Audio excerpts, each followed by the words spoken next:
नमस्कार दोस्तों, मेरा नाम है भालचंद्र। ब्रह्मांड सिद्धाश्रम में आप सभी का स्वागत है।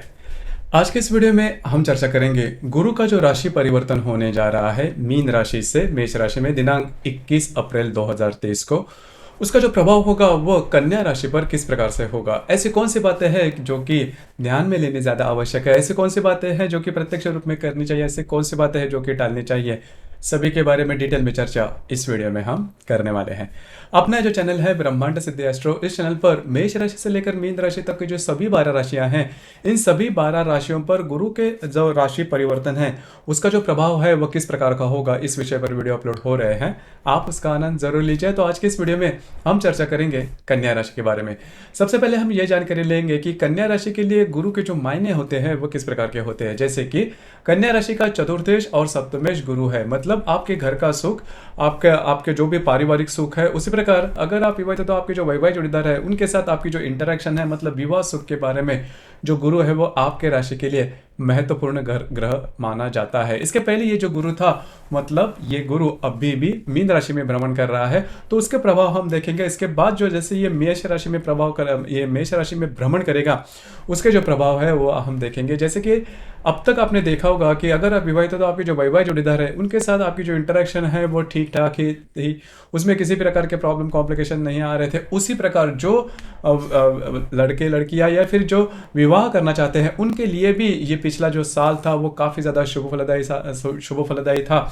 मतलब विवाह के बारे में कुछ अच्छी बातें भी आपके लिए हुई रहेगी। उसी प्रकार घर का जो पारिवारिक जो शांति है वो भी ठीक ठाक हुई रहेगी। अब यहाँ पर यह जानना ज़्यादा आवश्यक है कि जो गुरु का ये जो भ्रमण होगा 21 अप्रैल 2023 के बाद आपके अष्टम भाव में, तो वो आपके लिए किस प्रकार का होगा। देखिए, जो गुरु ग्रह है वो आपके लिए शुभ फलदायी माना नहीं जाता, यद्यपि यह ग्रह आपके महत्वपूर्ण केंद्र स्थान का अधिपति है। लेकिन केंद्र स्थान का अधिपति जब भी शुभ ग्रह होता है तो वो अशुभ फलदायी होता है। इस वजह से आपके राशि के लिए जो गुरु है वो शुभ फलदायी माना नहीं जाएगा। और यदि अब ये जो गुरु है वो आपके अष्टम भाव में भी भ्रमण कर रहा है, तो उसके जो प्रभाव है वो किस प्रकार के होंगे। तो सबसे पहले अष्टम भाव का जो गुरु होता है, अब ये जो गुरु है वो मेष राशि में भ्रमण करेगा। यहाँ पर 2-3 बातें ध्यान में लेनी आवश्यक है। जैसे मैंने शुरुआत में कहा कि जो गुरु है वो शुभ फलदायी नहीं माना जाता आपके राशि के लिए। तो पहले सबसे महत्वपूर्ण बात, आपको स्वयं के स्वास्थ्य के बारे में थोड़ा ध्यान देना आवश्यक है। वैसे भी देखा जाए तो आपकी जो राशि है स्वास्थ्य के बारे में, फिजिकल स्वास्थ्य के बारे में थोड़ी सी वीक होती है। कहीं ना किसी प्रकार की व्याधियाँ आप में देखी जा सकती है, या फिर जो माइंडसेट है वो थोड़ा सा अलग प्रकार का होता है। मतलब पेट और पीठ के बारे में जो व्याधियाँ होती है करीबन कॉमन होती है। तो आपको स्वयं के स्वास्थ्य के बारे में थोड़ा ध्यान देना होगा। लेकिन यहाँ पर एक बात तो अच्छी है, क्योंकि जो गुरु है वो निसर्गतः शुभ ग्रह है, तो इसके पूरे के पूरे नेगेटिव इफेक्ट नहीं मिलते। आपको ईजी मनी मिलने की संभावना काफ़ी ज़्यादा बनती है। मतलब ऐसे पैसे जिसके बारे में आपने कभी सोचा नहीं था, या फिर आपने मेहनत तो कम की थी, इच्छाएं नहीं थी, एक्सपेक्टेशन नहीं थी, लेकिन फिर भी आपको पैसे या फिर धन जो है मिल गया। तो इस प्रकार की जो बातें हैं वो आने वाले साल भर में होने वाली है या फिर हो सकती है। उसी प्रकार आपको स्वास्थ्य के बारे में थोड़ा ध्यान देना होगा। और एक बात जो है वो आपके लिए महत्वपूर्ण है, इलीगल कोई काम करते हो तो हालांकि इलीगल काम में आपको पैसे तो मिलेंगे, लेकिन प्रॉब्लम कॉम्प्लिकेशन थोड़े हो सकते हैं। दूसरी सबसे महत्वपूर्ण बात, ये जो ग्रह है, मतलब जो गुरु है वो 21 अप्रैल 2023 से लेकर 1 मई 2024 तक आपके अष्टम भाव में भ्रमण करेगा। तो इस कालावधि में लोन नहीं लेना। देखिए, लोन तो आपको मिल जाएगा, लेकिन लोन चुकाते समय आपको थोड़े प्रॉब्लम वगैरह में आ सकते हो। तो इस चीज़ों पर थोड़ा सा ध्यान देना आवश्यक है। हालांकि इन दिनों में, मतलब ये जो संपूर्ण कालावधि है उसमें आपको आपकी जो इन्वेस्टमेंट है वो काफ़ी अच्छी हो सकती है। आपके घर के जो लोग हैं उनके लिए थोड़े से पैसे आपको खर्च करने पड़ सकते हैं। वैसे देखा जाए तो आपकी जो राशि थोड़ी प्रैक्टिकल है, पैसे खर्च करने के पहले बहुत ज़्यादा सोच विचार होता है। तो इसके बारे में भी थोड़े से जो घर के लोग हैं उनके साथ कॉन्फ्लिक्ट हो सकते हैं। लेकिन सबसे महत्वपूर्ण 2 जो बातें उसके ऊपर थोड़ा सा ध्यान देना आवश्यक है। पहले, जैसे मैंने शुरुआत में कहा, आपको स्वयं के स्वास्थ्य के बारे में ध्यान देना होगा। उसी प्रकार किसी भी प्रकार के लोन या फिर पैसे नहीं लेना, क्योंकि चुकाने में आपको दिक्कतें आ सकती है। अब यहाँ पर मैंने जैसे कहा कि आप किसी भी ग्रह के कारण कोई भी पूरी तरह से शुभ या फिर अशुभ परिणाम नहीं होते। जैसे कि क्रिकेट मैच में देखा जाता है, किसी एक खिलाड़ी के कारण कभी भी विक्ट्री नहीं मिलती या फिर हम गेम लूज नहीं करते। इसके लिए बाकी के जो ग्रह है वो भी थोड़े महत्वपूर्ण होते हैं। इसीलिए इस कालावधि में बाकी के जो ग्रह है उसके बारे में भी थोड़ा चर्चा करेंगे। जैसे कि राहु के बारे में अगर देखा जाए तो जो राहु है वो आपके अष्टम भाव में भ्रमण कर रहा है पिछले करीबन 1 साल से। और ये जो राहु है, ये राहु आपके अष्टम भाव से सप्तम भाव में भ्रमण करेगा अक्टूबर 2023 को। तो करीबन 5-6 महीने ये आपके अष्टम भाव में भ्रमण करेगा राहु। तो इसके पहले भी करीबन 1 साल तक है, क्योंकि राहु का जो भ्रमण होता है एक राशि में वो 1.5 साल तक होता है। तो पिछले 1 साल में भी आपने अनुभव किया होगा कि स्वास्थ्य के बारे में परेशानियां काफी आ रही थी, और ऐसी परेशानियां जो कि रिक्टिफाई नहीं हो रहे थे, जिसके कारण आपको नहीं समझ में आ रहे थे। स्ट्रेस लेवल हो सकता है, या फिर शारीरिक तौर पर, या फिर थोड़ा सा चीटिंग वगैरह भी आपके साथ हुई रहेगी।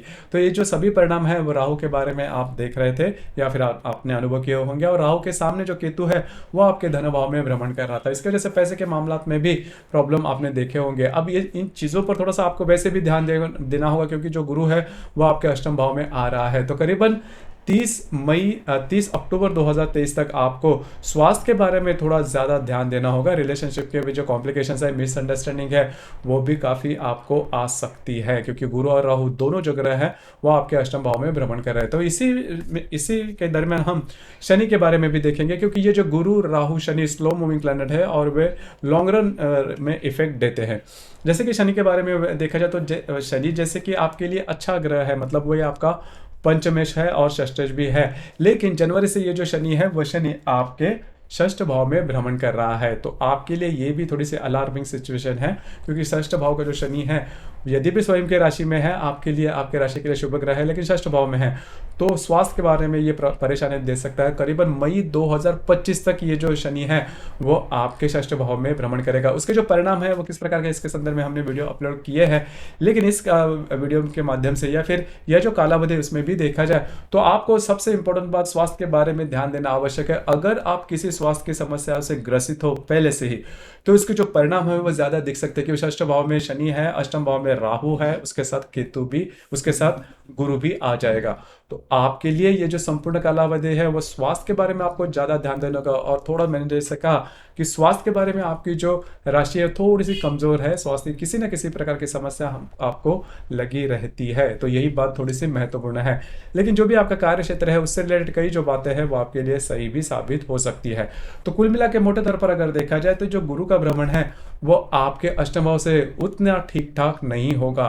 तो इसके बाद हम जो गुरु राहु का जो चांडाल योग है, किसी के बारे में बहुत ज्यादा चर्चा हो रही है, तो ये जो गुरु राहु का चांडाल योग जो कि आपके अष्टम भाव में मेष राशि में होगा। तो चांडाल योग के बारे में कहा जाता है कि चांडाल योग का अर्थ यही है कि गुरु राहु की जब भी युति होती है उसे चांडाल योग कहते हैं। अब ये जो चांडाल योग है यह 28 मई 2023 को होगा आपके अष्टम भाव में। हालांकि जो दोनों ग्रह है, मतलब गुरु और राहु दोनों जो ग्रह है वो स्लो मूविंग प्लैनेट है, इसकी वजह से इसका जो प्रभाव है वो करीबन 25 मई 2023 से लेकर करीबन 30-31 मई 2023 तक आपके अष्टम भाव में होगा।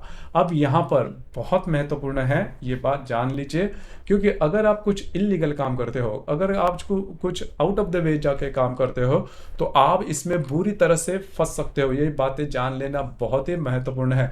उसी प्रकार आप विवाहित हो तो आपके जो इन लॉज होंगे, ससुराल के लोग होंगे, उनके साथ भी छोटी मोटी बातों को लेकर समस्याओं का सामना आपको करना पड़ सकता है। ध्यान में रखिए, स्वास्थ्य के बारे में जो समस्याएं हैं वो भी प्रॉब्लम कॉम्प्लिकेशन में आ सकते हैं। आपके जो वैवाहिक जोड़ीदार है उनके स्वास्थ्य के बारे में भी आपको ध्यान देना बहुत ही ज्यादा आवश्यक है। तो ये जो गुरु चांडाल का योग आपके गुरु राहु या फिर जिस चांडाल योग कहते हैं आपके अष्टम भाव में होने जा रहा है, वो आपके लिए अशुभ फलदायी साबित होगा, क्योंकि स्वयं में ये जो योग है वो अशुभ है, और वो भी आपके अष्टम भाव में, जिसे मृत्यु स्थान भी कहा जाता है, वहां पर होने जा रहा है। तो थोड़ा सा अलर्ट रहना ज्यादा आवश्यक है। ये नहीं कि बहुत एक्सट्रीम लेवल तक बातें जाएंगी, लेकिन अगर आप अलर्ट रहते हो, वैसे भी आपकी जो राशि है सभी राशि में सबसे ज्यादा अलर्ट राशि है, तो थोड़ा सा ध्यान देना आवश्यक होगा। उसी प्रकार यहाँ पर जो दिनांक 18 जून 2023 से लेकर करीबन 4 नवंबर 2023 तक जो शनि है वो वक्री अवस्था में रहेगा आपके षष्ठ भाव में। तो स्वास्थ्य के बारे में जो समस्याएं हैं उसके ऊपर आपको थोड़ा ध्यान देना होगा। उसी प्रकार अष्टम भाव में जो गुरु है वो भी दिनांक 5 सितंबर से लेकर करीबन 30 दिसंबर तक का जो समय, उसमें गुरु जो है वो आपके अष्टम भाव में भ्रमण करेगा। तो इस बीच का जो समय है उसमें आपके षष्ठ या अष्टम भाव में शनि और गुरु जो है वो वक्री अवस्था में रहेंगे। तो आपको स्वास्थ्य की जो समस्या है वो थोड़ी सी ज्यादा आ सकती है। जो भी आपके कार्य क्षेत्र वहां पर के जो गुप्त शत्रु होंगे उनकी जो कार्रवाइयां है थोड़ी सी बढ़ सकती है। अलर्ट रहना ज़्यादा आवश्यक है और बिल्कुल भी चिंता नहीं करना, क्योंकि जो समय है वो भी बीत जाएगा। उसके कोई एक्सट्रीम रिजल्ट्स आपको देखने नहीं मिलेंगे, लेकिन थोड़ा सा आपको सावधान रहना होगा।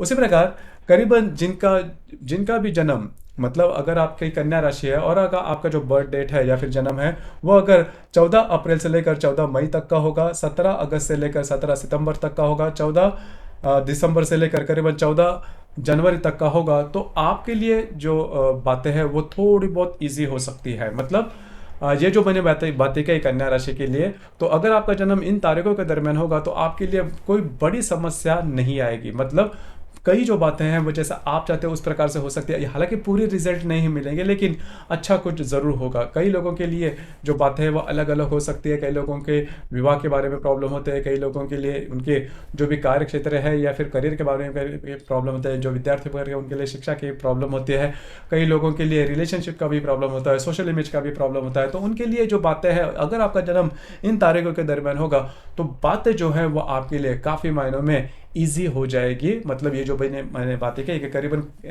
जो मतलब जो गुरु का भ्रमण आपके अष्टम भाव में होगा तो करीबन मोटे तौर पर अगर देखा जाए तो अशुभ फलदायी है। तो अगर आपकी जन्म तारीख इस तारीखों के दरमियान होगी तो काफ़ी हद तक आप इससे बाहर निकल पाओगे, या फिर आपको इसका ज़्यादा कुछ परिणाम है वो देखने नहीं मिलेंगे। मतलब जो नेगेटिव एस्पेक्ट है वो देखने नहीं मिलेंगे। तो दोस्तों ये था कन्या राशि के लिए गुरु का जो राशि भ्रमण है, मतलब मेष राशि में उसके जो परिणाम है वो किस प्रकार के होंगे, इस विषय पर चर्चा। आपका वीडियो कैसा लगा, आपने किस प्रकार से अनुभव किया, जी कमेंट बॉक्स में ज़रूर कमेंट करना। और अपना जो चैनल है ब्रह्मांड सिद्धि एस्ट्रो, इसे भी लाइक शेयर और सब्सक्राइब जरूर करना। धन्यवाद।